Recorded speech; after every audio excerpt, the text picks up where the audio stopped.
स्वागत है दोस्तों आप सबका ब्लूम स्टडी सेंटर में। जिनका भी मेजर पेपर 17 पॉलिटिकल साइंस है रांची यूनिवर्सिटी सेमेस्टर 7 में, उनके लिए वीडियो होने वाला है वीडियो पार्ट 3। यहाँ 4 लिखा हुआ, इसको इग्नोर कीजिए, पार्ट 3 है ये। ठीक है, पार्ट 3 में हम लोग करने वाले हैं कुछ इंपॉर्टेंट क्वेश्चंस। इससे पहले पार्ट 1 में किया हमने, पार्ट 2 में किया है। कितने 8 क्वेश्चंस किए हैं टोटल मिला करके, पार्ट 1 और 2 मिला के। यहाँ 9वां क्वेश्चन स्टार्ट हो रहा है आपका पार्ट 3 से। अगर आप सारा वीडियो देख लेते हैं तो आपका पूरा एग्जाम का तैयारी हो जाएगा। 4 से 5 पार्ट बनेगा ज़्यादा से ज़्यादा। ठीक है, सब्सक्राइब करके रखिए ताकि जैसे ही आए आप देख सकें। मेजर पेपर 16, 17, 18, 19 सब कंप्लीट है। अंतर्राष्ट्रीय मुद्रा कोष का परिचय देते हुए उसके प्रमुख कार्य और वैश्विक अर्थव्यवस्था में उसकी भूमिका का वर्णन कीजिए। कि सीधी सी बात, अंतर्राष्ट्रीय मुद्रा कोष जिसको शॉर्ट में लिखा रहेगा IMF, ये क्वेश्चन इंपॉर्टेंट बनता है। अगर आता है एग्जाम में तो लिखना है। भूमिका, अंतर्राष्ट्रीय मुद्रा कोष अर्थात IMF महत्वपूर्ण अंतर्राष्ट्रीय वित्तीय संस्था है। इसकी स्थापना 1944 में ब्रिटेन वुड्स सम्मेलन के दौरान हुई थी। इसका मुख्य उद्देश्य देशों के बीच मौद्रिक सहयोग और आर्थिक स्थिरता को बढ़ावा देना है। यह आर्थिक संकट के समय देशों में वित्तीय सहायता और सलाह प्रदान करता है। इसका परिचय समझिए तो IMF में विश्व के अनेक देश सदस्य हैं और यह वैश्विक आर्थिक व्यवस्था के महत्वपूर्ण भूमिका निभाती है। ठीक है, यह सदस्य देशों की आर्थिक स्थिति पर नजर रखता है और उनकी आर्थिक समस्याओं को समझने में सहायता करता है। इसका उद्देश्य अंतर्राष्ट्रीय मौद्रिक व्यवस्था को मजबूत बनाए रखना है। IMF आर्थिक समस्याओं के समाधान के लिए देशों के साथ सहयोग करता है। यह लिखे हमने परिचय। अब लिखेंगे इसका कार्य। जब किसी देश को भुगतान संतुलन या विदेशी मुद्रा से संबंधित गंभीर समस्या होती है तब IMF उसे क्या देता है? ऋण या फिर वित्तीय सहायता, लोन देता है। यह देशों को आर्थिक नीतियों से संबंधित सलाह भी देता है। इसके साथ ही अंतर्राष्ट्रीय व्यापार और भुगतान व्यवस्था को सुचारू बनाए रखने में सहयोग करता है। इस प्रकार IMF आर्थिक संकटों को नियंत्रित करने में सहायता करता है। वैश्विक अर्थव्यवस्था में IMF की भूमिका देखिए। IMF वैश्विक आर्थिक और वित्तीय स्थिरता बनाए रखने में महत्वपूर्ण भूमिका निभाती है। किसी देश में आर्थिक संकट होने पर उसके प्रभाव को दूसरे देशों तक फैलाने से रोकने में यह सहायता कर सकता है। यह देशों के बीच आर्थिक सहयोग को बढ़ावा देता है। इसके कारण वैश्विक आर्थिक व्यवस्था को अधिक स्थिर बनाने में सहायता मिलती है। निष्कर्ष देखें तो अंततः जो IMF है आपका वैश्विक राजनीतिक अर्थव्यवस्था का एक महत्वपूर्ण आधार है। यह आर्थिक संकट के समय देशों को ऋण, वित्तीय सहायता और आर्थिक सलाह प्रदान करता है। इसके माध्यम से अंतर्राष्ट्रीय मौद्रिक सहयोग और आर्थिक स्थिरता को मजबूत करने का प्रयास किया जाता है। इसलिए वैश्विक अर्थव्यवस्था में आप कहिएगा भैया आप एक्सप्लेन नहीं करते, एक्सप्लेन क्यों करो? इतना इजी वर्ड में मैंने लिखा है, आप सेमेस्टर 7 में इसको आंख बंद करके लिख सकते हैं। इतना इजी वर्ड में इसको बताया है मैंने। आपको क्या करना है? सब्सक्राइब कीजिए, सब्सक्राइब कर लीजिए ताकि जितना भी अभी मैं back to back important videos डालूंगा पॉलिटिकल का, ठीक है, तो आपके पेज पे आता जाएगा, आप उसको देखते जाइएगा। बस सारा तैयारी कराने का जिम्मा मेरा है। ठीक है, इससे पहले वीडियो 1 और 2 बना है और अभी जो आप 3 देख रहे हैं इसके बाद 4, 5 देख लीजिएगा और फिर आराम से लेट जाइएगा। ठीक है, कोई जरूरत नहीं पढ़ने का। एग्जाम देने जाइएगा और एग्जाम से पहले एक बार बस क्विक में रिविजन कीजिएगा, 4 गुना स्पीड में खत्म आपका तैयारी। विश्व बैंक का परिचय देते हुए उसके प्रमुख कार्य और वैश्विक अर्थव्यवस्था में उसकी भूमिका पर की व्याख्या कीजिए। सुनिएगा, सब्सक्राइब कर लीजिए क्योंकि जो आपका FY UGP है अभी बहुत सारा क्रिटिकल कंडीशंस आने वाला है, सारा अपडेट मैं आपको दूंगा, है ना। भूमिका देखते हैं। विश्व बैंक एक महत्वपूर्ण अंतर्राष्ट्रीय वित्तीय संस्था है। इसका मुख्य उद्देश्य क्या है? तो विकासशील देशों के आर्थिक और सामाजिक विकास में सहायता करना है। यह गरीबी कम करने और लोगों के जीवन स्तर को बेहतर बनाने के लिए विभिन्न योजनाओं में सहायता करता है। विश्व बैंक मुख्य रूप से दीर्घकालीन विकास कार्यों पर ध्यान देता है।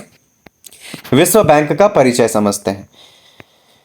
विश्व बैंक विकासशील देशों को विकास से संबंधित कार्यों के लिए वित्तीय सहायता प्रदान करता है। इसके माध्यम से सड़क, बिजली, शिक्षा, स्वास्थ्य, पानी और कृषि जैसी परियोजनाओं को सहायता मिलती है। यह केवल धन ही नहीं देता बल्कि विकास योजनाओं के लिए तकनीक, ज्ञान और विशेषज्ञ सलाह भी उपलब्ध कराता है। इसका उद्देश्य देशों को आत्मनिर्भर और विकसित बनाने में सहयोग करना है। विश्व बैंक और प्रमुख कार्य समझिए। तो विश्व बैंक विभिन्न विकास परियोजनाओं के लिए देशों को ऋण और वित्तीय सहायता देता है। यह गरीबी कम करने, शिक्षा और स्वास्थ्य सुविधाओं को बेहतर बनाने तथा आधारभूत संरचना के विकास में सहयोग करता है। इसके साथ ही यह देशों को विकास योजनाओं को बेहतर ढंग से लागू करने के लिए तकनीकी सहायता देता है। इस प्रकार यह विकास की प्रक्रिया को मजबूत बनाने में सहायता करता है। वैश्विक अर्थव्यवस्था में विश्व बैंक की भूमिका। विश्व बैंक विकासशील देशों की अर्थव्यवस्था को मजबूत बनाने में महत्वपूर्ण भूमिका निभाता है। इसके द्वारा दी जाने वाली सहायता से देशों में रोजगार, उत्पादन और आधारभूत सुविधाओं के विकास को बढ़ावा मिल सकता है। यह गरीबी और विकासशील देशों को आर्थिक विकास के अवसर उपलब्ध कराने का प्रयास करता है। इससे वैश्विक स्तर पर गरीबी और आर्थिक असमानता को कम करने में सहायता मिलती है। निष्कर्षतः देखें तो अंततः विश्व बैंक वैश्विक राजनीतिक अर्थव्यवस्था का एक महत्वपूर्ण आधार है। यह विकासशील देशों को ऋण, आर्थिक सहायता, तकनीकी ज्ञान और विशेषज्ञ सलाह प्रदान करता है। इसके कार्यों से शिक्षा, स्वास्थ्य, रोजगार और आधारभूत संरचना के विकास में सहायता मिलती है।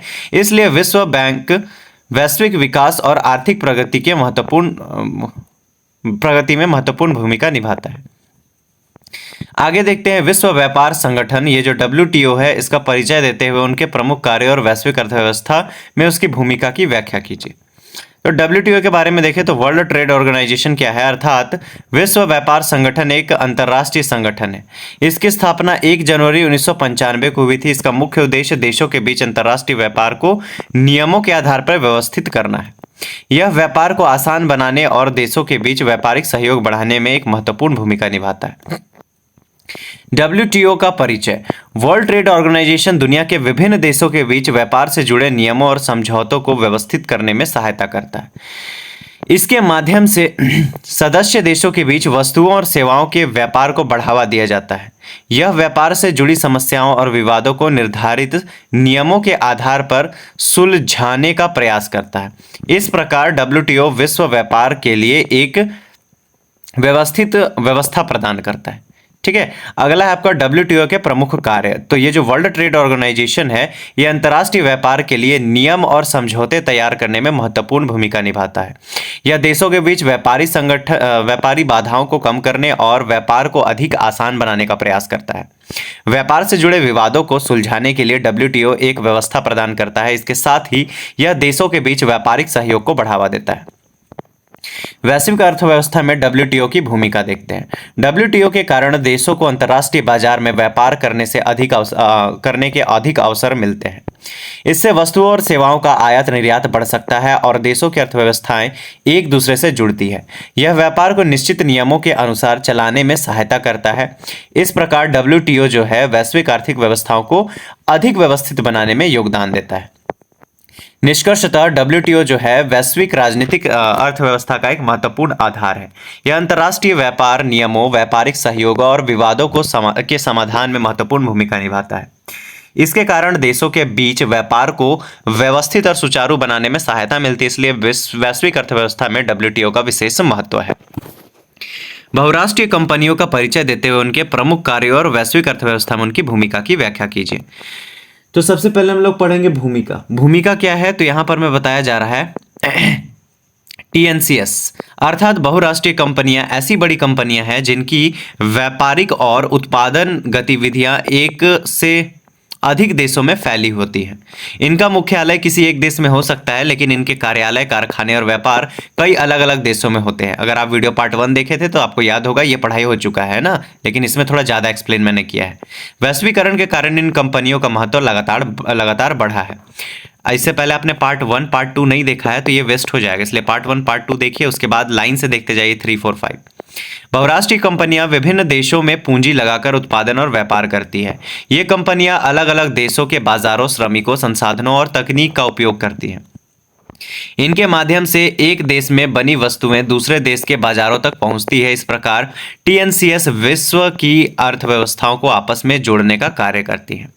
TNCS के प्रमुख कार्य देखें तो TNCS विभिन्न देशों में कारखाने, कार्यालय और व्यापारिक केंद्र स्थापित करती है। ये दूसरे देशों में पूंजी और आधुनिक तकनीक का निवेश करती हैं तथा वस्तुओं और सेवाओं का उत्पादन एवं वितरण करती हैं। इनके कारण कई देशों में रोजगार के अवसर पैदा होते हैं। साथ ही ये अंतर्राष्ट्रीय व्यापार और बाजार के विस्तार में भी सहायता करती है। वैश्विक अर्थव्यवस्था में TNCS की भूमिका देखिए तो TNCS जो है ये वैश्विक अर्थव्यवस्था में पूंजी, तकनीक, उत्पादन और व्यापार के प्रवाह को बढ़ाने में महत्वपूर्ण भूमिका निभाती है। इनके निवेश से विकासशील देशों में उद्योग और रोजगार के अवसर बढ़ सकते हैं। इनके कारण विभिन्न देशों में बाजार एक दूसरे से अधिक जुड़ते हैं। हालांकि बड़ी कंपनियों के बढ़ते प्रभाव से छोटे उद्योगों और स्थानीय व्यवसायों को सामने प्रतिस्पर्धा की चुनौती भी उत्पन्न हो सकती है। निष्कर्ष पढ़े तो निष्कर्षतः यह कहा जा सकता है कि अंततः टीएनसीएस वैश्विक राजनीतिक अर्थव्यवस्था का एक महत्वपूर्ण आधार है। ये पूंजी, तकनीक, उत्पादन, रोजगार और अंतर्राष्ट्रीय व्यापार को बढ़ावा देती है। इनके माध्यम से विश्व के विभिन्न देशों की अर्थव्यवस्थाएं एक दूसरे से अधिक जुड़ती हैं। इसलिए वैश्वीकरण के दौर में टीएनसीएस की भूमिका बहुत ही महत्वपूर्ण हो गई है। तो यहाँ पर में हमारा खत्म होता है पार्ट 3। पार्ट 4 जाकर के देखिए, उसमें वन लाइनर क्वेश्चंस बने हुए हैं 50 इंपॉर्टेंट पूरे चैप्टर से। फिर पार्ट 5 जरूर देखिएगा, उसमें वीवीआई क्वेश्चंस है। Thanks for watching, bye bye.